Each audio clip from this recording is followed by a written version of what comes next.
In this demonstration, I'll explain to you the code what is been already written for us in the controllers as well as under views. So we'll just try to understand what's already been pre-written for us. So by default, when you expand the controllers folder, there is already a controller called as homecontroller.cs file. In future, obviously, I'll explain to you how we can have our own controllers or how we can have our own views as well. But at this point of time, my objective is to give you some confidence with the code that you already see in this new application. When I double click on the homecontroller.cs file, you can notice there's a class called as homecontroller, and that's been inherited from the controller class from the system.web.mvc. You can notice the controller name is home controller, including the word controller but we actually call this as just home when you try to access this controller in the browser. So the word controller is just been added to the actual controller name. Now, as per the MVC terms, what exactly a controller contains? In layman terms, I can say a controller contains a bunch of methods. But rather than calling them as methods, we should actually refer them as actions. So by default, when this application was created, it is already having 3 different actions. For me, each action is a method. And also you can notice each method is returning a type of action result everywhere. But what actually I'm actually returning from the index action is just the view of the index action. In the about method, we are simply returning an about view. And then in the contact method or action, we are simply returning a contact view. Also, you can notice in the about action and then in the contact action, I'm actually trying to create a simple property called as message, and we're actually trying to assign some value to this message property, which we would like to persist and then pass this property to the view. MVC has actually a special object called as viewBag, pretty much like how we use in ASP.NET viewState. So under viewBag, I'm actually trying to have a new property called as message, and then I assign some value, like this is my application's description page, and I'm actually trying to assign a different value to the message property as your contact page.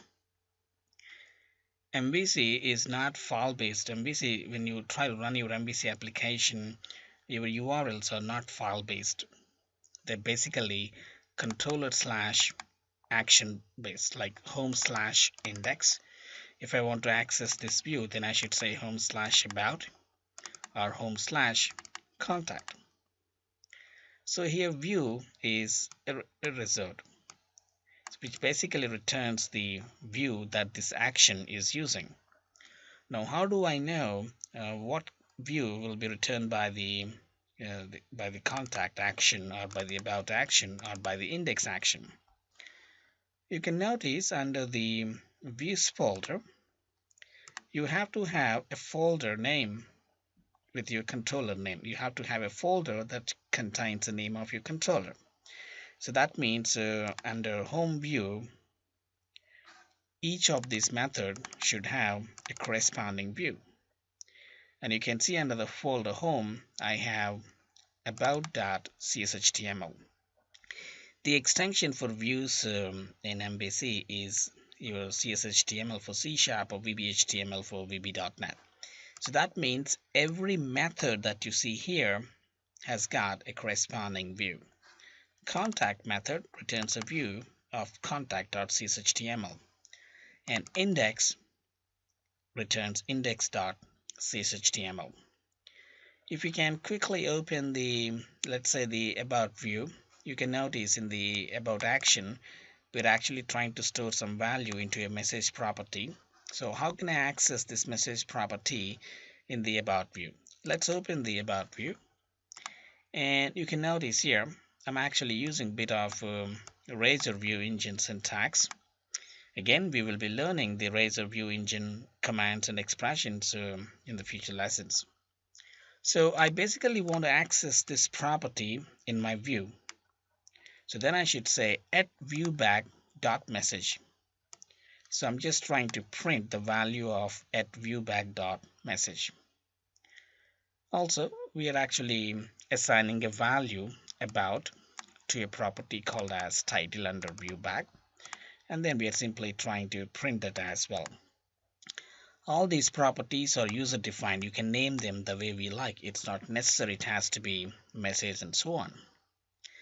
Similarly, if I take you to the contact view, the contact view is printing my viewback.message property value using @sign, and it's also trying to print my title. There is some hard-coded address and couple of links as well. And finally, so we now have seen the contact view, about view, and let's talk about the index view now. So by default, in the index view, you are actually trying to specify some value for the title property, and you have a div that has got a couple of paragraphs, and you have another div that has got a paragraph, another div with a couple of paragraphs, another div. So this is a pre-written code for us, and some content is already there on our web page. When somebody accesses this view of this controller, so this is how by now we know that a controller contains many actions, and each action has got a corresponding view and a folder called as views.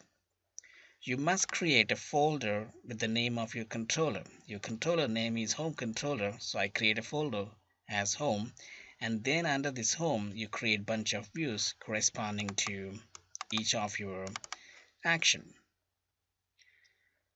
So this is how we have just understood the code that is already been written for us. So obviously when I try to test this page, you can notice currently we are in the index page of the home controller. So how do I know that this is the index view of the home controller? Yes, by default, if you want to access that by yourself, you can say home/index and press enter.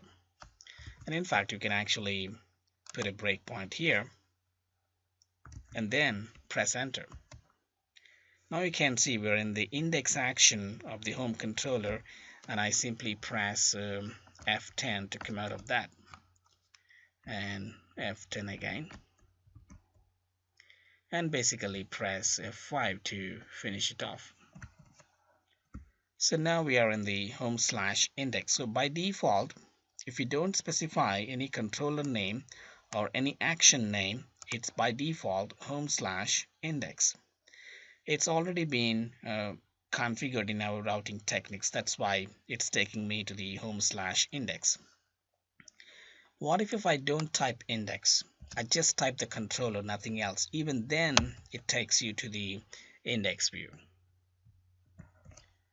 So this is how by now we know that in the URL, if you don't type anything, if you don't type any controller name or action name, it's by default home/index. If I can quickly show you in my Solution Explorer under the app start routeconfig.cs, you can notice the default controller is home and the default action is index. Because of this, even if I don't specify any controller name or action name, it is assuming the default controller as home and then the default action as index. I'll explain to you how we can make some changes in this area as well. And the moment I click on About link, then you will be into the About action, and that actually returns me from the About action, it takes me to About view. So let's click on About, and you can see you're in the About view now. It is home/about.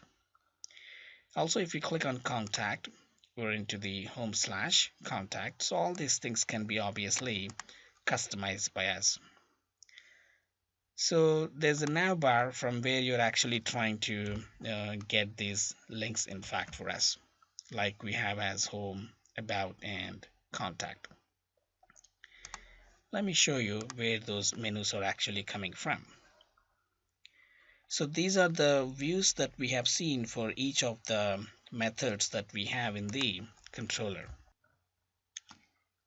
So in addition to the views what we have under the home folder, like about, contact, and index, you can notice there are some couple of important files. The first one is the underscore viewstart.cshtml. This is a predefined file. In this file, there is a link to the another view called as underscore layout.cshtml. This file you can actually find under the shared folder under views. So when I actually take you to the shared folder, and that's where we can see the layout.cshtml. So these layouts are pretty much like master pages in our ASP.NET. So when I take you to the layout.cshtml, and this is where the design for your master page has been done here. So first of all, I'm actually interested in showing you these navbar options. We were having a link for the home, we were having a link for the about, and also contact. So there's a very special command, the HTML helper method, which we call it as in Razor, like @html.actionLink. And to this action link, you should supply three values like link text, the action name, and then the controller. Home here is a link text, which can be anything of your choice. And if you click on this link, then it takes me to the index action of the home controller. If I click here, it takes me to the about action of the home controller.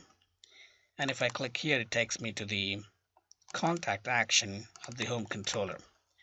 So this @html.action link is a helper method which actually helps us to move from one view to another view, pretty much like how our hyperlinks actually works.